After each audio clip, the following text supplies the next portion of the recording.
Ang diabetes ay isang kondisyon kung saan ang katawan ay may problema sa regulasyon ng asukal sa dugo na nagdudulot ng mataas na antas ng glucose sa dugo. Isa sa mga paraan upang makontrol ang blood sugar levels ay sa pamamagitan ng tamang pagpili ng pagkain, lalo na ng mga gulay. Ang tamang pagpili ng gulay ay maaaring makatulong sa pagpapababa ng blood sugar at sa pagpapanatili ng kalusugan ng isang tao na may diabetes. Bago natin simulan ang video na ito, huwag kalimutan mag-subscribe sa aming channel para sa mga health and love advice at huwag kalimutan pindutin ang bell button para lagi maging updated sa aming mga bagong videos. Ang pagpili ng tamang gulay ay mahalaga para sa mga may diabetes upang mapanatili ang tamang antas ng blood sugar. Narito ang mga gulay na dapat iwasan ng mga taong may diabetes. 1. Patatas. Ang patatas ay may mataas na glycemic index, kaya't maaaring magpataas ng blood sugar levels ng mabilis kapag ito ay kinain. Ito ay mayaman sa carbohydrates, partikular na starch na maaaring magdulot ng mas mataas na insulin response kumpara sa ibang gulay. Ang patatas na prito o fried potatoes ay lalo pang dapat iwasan dahil sa dagdag na fats at calories nito. 2. Kamote. Bagamat itinuturing na mas mabuti kaysa sa patatas dahil sa mas mababang glycemic index nito, ang kamote ay hindi pa rin inirekomenda para sa mga may diabetes dahil sa mataas pa din itong carbohydrate content. Ang pagkain ng kamote ay maaaring magdulot ng pagtaas ng blood sugar levels,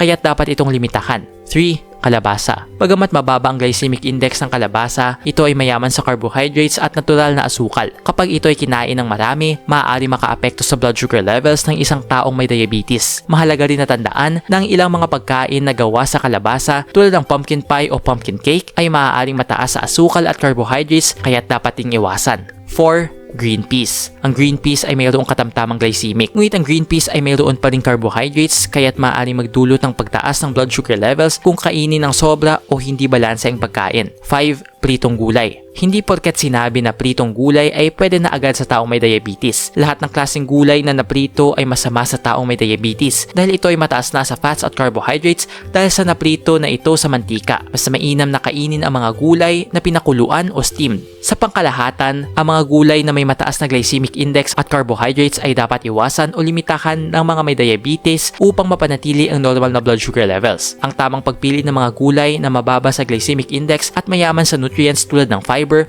vitamins at minerals ay makatutulong sa pangangalaga ng kalusugan ng mga taong may diabetes. Ang pagkakaroon ng balancing diet na naglalaman ng mga tamang gulay ay isang mahalagang hakbang sa pagkontrol ng blood sugar levels at pag-iwas sa mga komplikasyon ng diabetes. Nag-enjoy ka ba sa video ito? Please hit the like button and subscribe sa aming channel para sa iba pang video tulad nito. Salamat sa panonood!